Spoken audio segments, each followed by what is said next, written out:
So Trump just dropped the mother of all report cards in South Africa. And let me tell you, we got the kind of grades that make your parents take away your PlayStation for the rest of the year. The US State Department basically gave us a human rights report that reads like a crime scene investigation, and our government's response is more defensive than Julius Malema at a media briefing explaining all his actions at the State of the Nation address. So check this out. Trump's administration just released their annual human rights report. And apparently, our human rights situation has significantly worsened. I'm talking about a report so scathing, it makes your matric results look like good news. The Americans are basically saying we are failing at basic human decency harder than ESCOM fails at keeping the lights on, and that's when you know it's bad. The report mentions extrajudicial police killings and violence against Afrikaner farmers, which is basically America's diplomatic way of saying, y'all are wilding over there.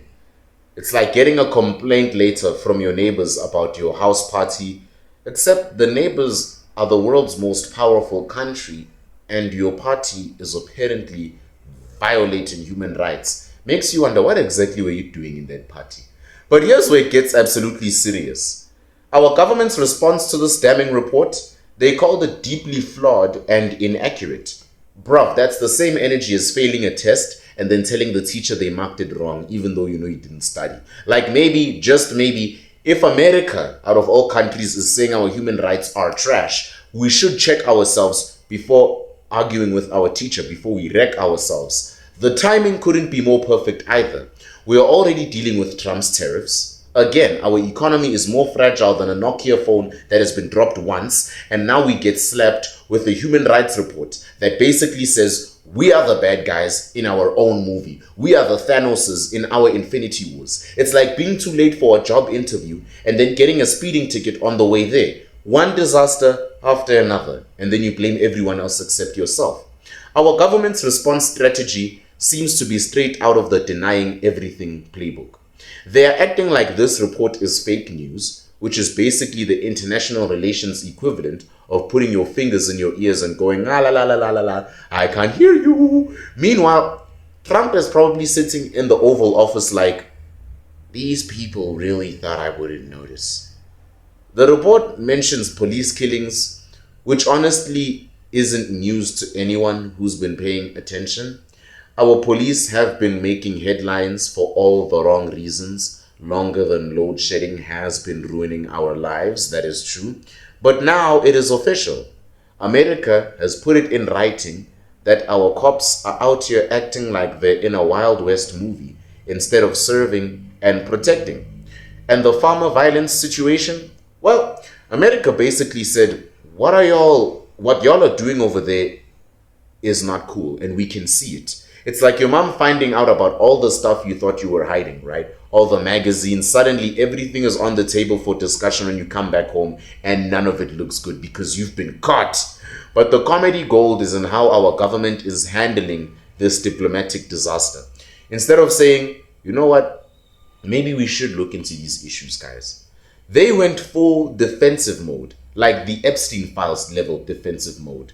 It's like breakup energy, except the person breaking up with us controls the world's largest economy, so that's going to backfire on us. The economic implications are scarier than finding out your data ran out the first day of the month. This report gives Trump all the justification he needs to keep those tariffs, impose more sanctions, and basically treat us like that friend who keeps borrowing money but never pays it back. Our already struggling economy is about to get body slammed Hulk Hogan style by human rights consequences. Foreign investors reading this report are probably updating their countries to avoid list faster than you update your WhatsApp status. Nothing says safe investment destination quite like being internationally called out for human rights violations.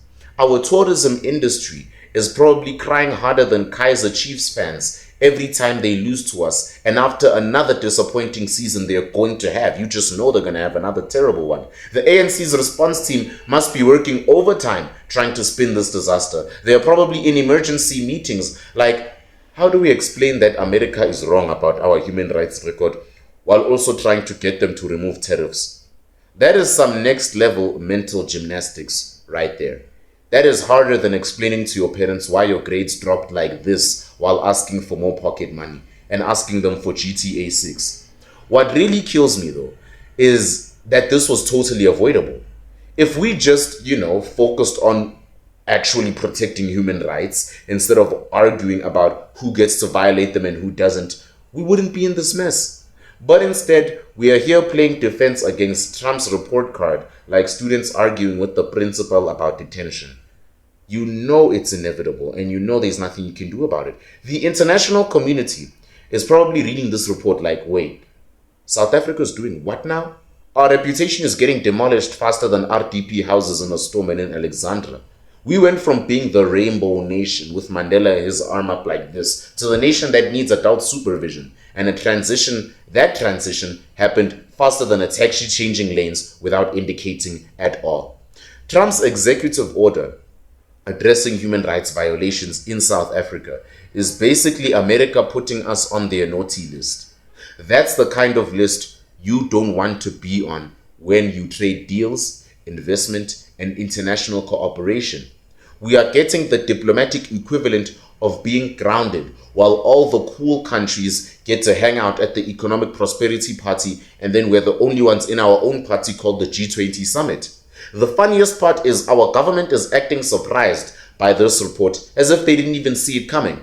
Bro, if your homework is trash all semester, you can't act shocked when you fail the class. You get what I mean? America has been watching our human rights situation like a concerned parent at this point, and we kept giving them reasons to worry, especially with our recent visit to Iran. But here's the real kicker. Whilst we're busy arguing with America about whether our human rights record is actually bad, the rest of the world is taking notes. Other countries are probably like, if America says South Africa has human rights issues, maybe we should be careful about doing business with them too. Tourism sector also demolished now. It's like a domino effect, except each domino is a potential economic partnership falling over. The ANC's damage control strategy of calling everything at the last minute and calling everything deeply flawed is getting old faster than bread left in the South African sun. At some point, you have to stop blaming the messenger and you have to start fixing the message. But instead, they are doubling down on denial, like a politician that has been caught on camera claiming they never said what they clearly just said, like that nonsense Mackenzie did earlier this week. I can never be racist. Our economy is already on life support. And this report is basically America unplugging the machines. Foreign investment is going to dry up now faster than water restrictions in the Cape. Tourism is going to drop like Eskom's reliability ratings, and international partnerships are going to become even more rare than finding a working traffic light in Joburg. The most tragic part is not what I just said. This report represents real human suffering that our government is dismissing as inaccurate. While they are busy playing word games there with America, actual people are experiencing the human rights violations that made it into this report. But instead of addressing the problems, we are arguing about the paperwork.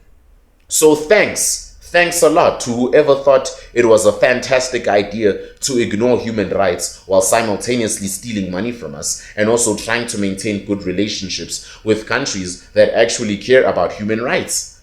Your strategic thinking has given us the gift of international embarrassment and potential economic destruction. But what do you think?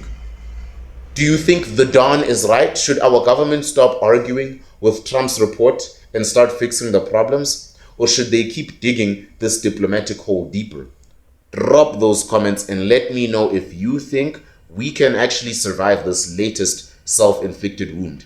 And for any farmer out there, hopefully you don't end up in the game show called Who Wants to Be the Next Farmer Killed?